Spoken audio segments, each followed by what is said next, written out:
Hey guys, welcome back to another review.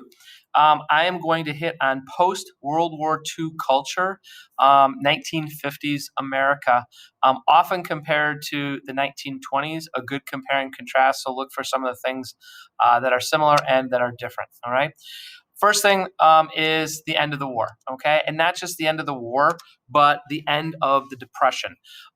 This was a 15-year period in which Americans had basically very little purchasing power.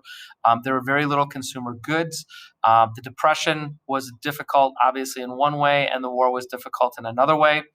And it completely fundamentally changed American culture into something that looks much more like what we have today. First off was the GI Bill. You had millions of men and women coming back, and after seeing war and after leaving their small communities, they wanted something different. So the government passed the GI Bill, which gave GIs money to go to college. College admissions exploded in the 1950s and will again in the 1960s when women start going. And they also gave very low cost VA loans to buy houses. So where would those houses come from? Private housing was not a big thing in the United States until after World War II.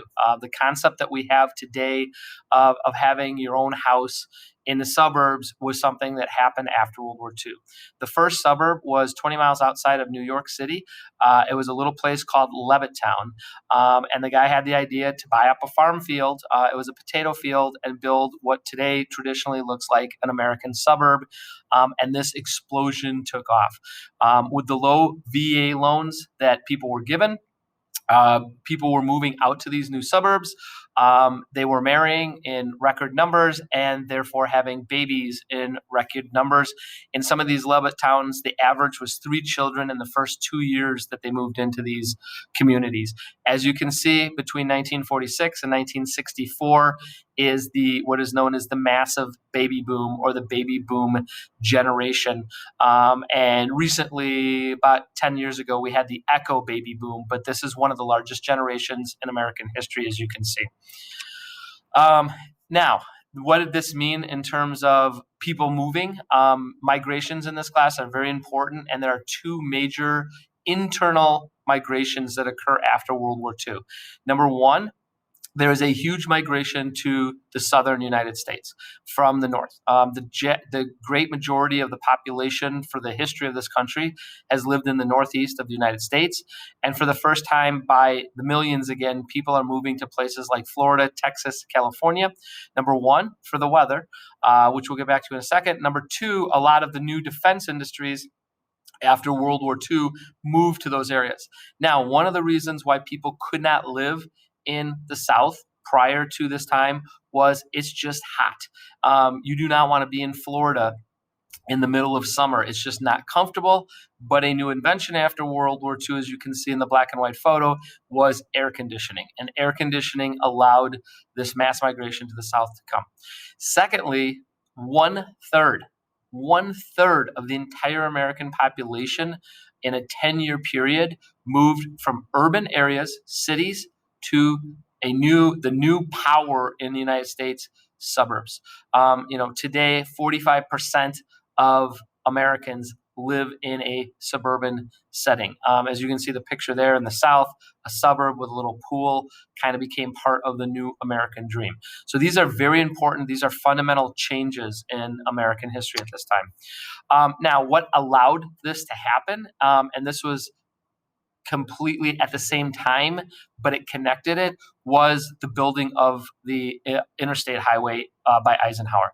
The Interstate Highway Act built massive transportation systems across the country.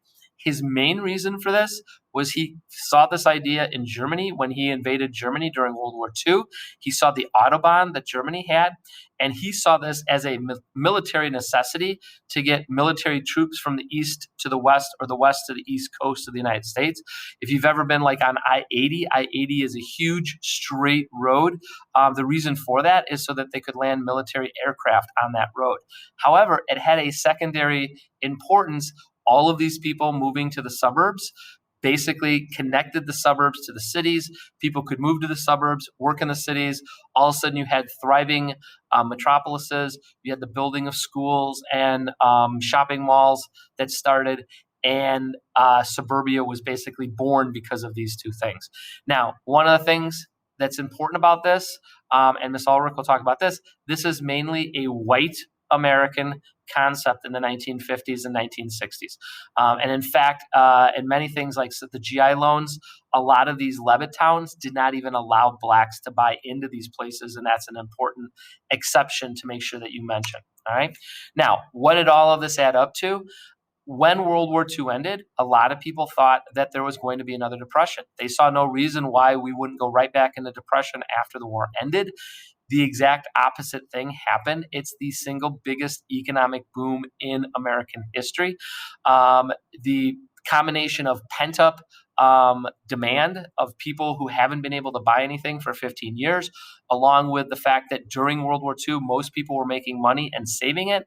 And then the fact that much of the military production moved over to consumer production after the war. And the economy in the 1950s in the United States absolutely exploded. As you can see, we went as high as 36% of the global GDP in 1950, and that can continue. That huge height continued throughout the 50s and the 60s. Down in the bottom corner there, that became the new quote-unquote American dream. The idea that you could purchase a boat and a pool and a lawnmower and a bike and a barbecue, and just the idea that we stack up on consumer goods, and the idea that we were buying houses and everything that goes along with buying a house. Okay, as you can also see in the 50s and the 60s by the equality chart of change, everybody, all boats rose. People did very well. Everybody in America's salaries went up.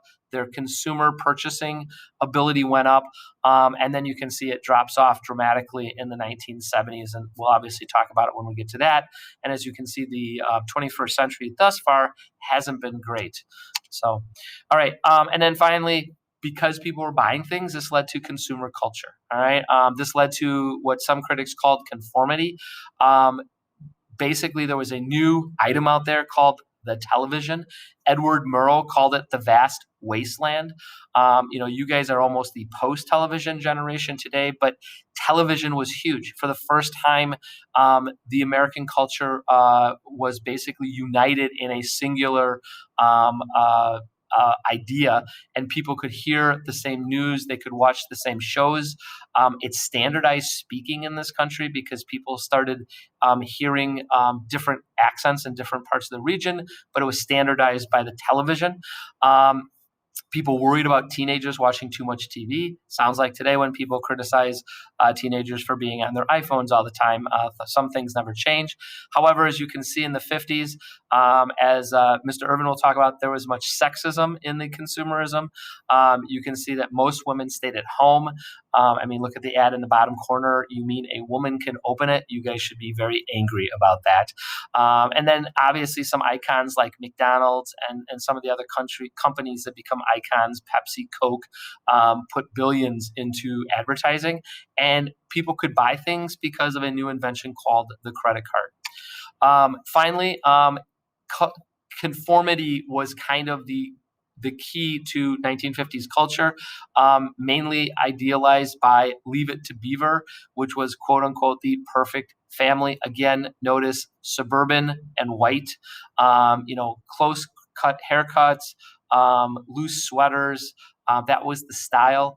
Hula hoops, fiction writing, all became huge.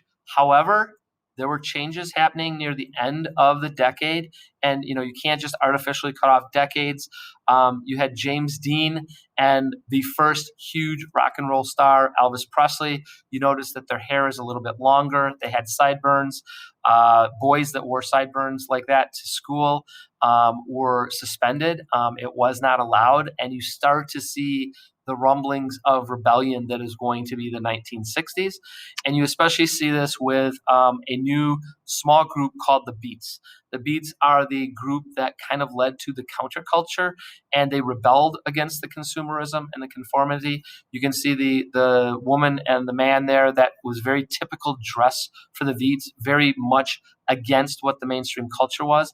And then, as always, just like in the 1920s, you see it in the literature. J.D. Salinger wrote Catcher in the Rye, which has one of the most iconic characters of all time in American literature, Holden Caulfield. And Catch 22 was also a critique of the post-World War II 1950s consumerism and conformity. Okay, so that's the 1950s, guys, in a nutshell. I hope this helped. Thanks a lot, guys.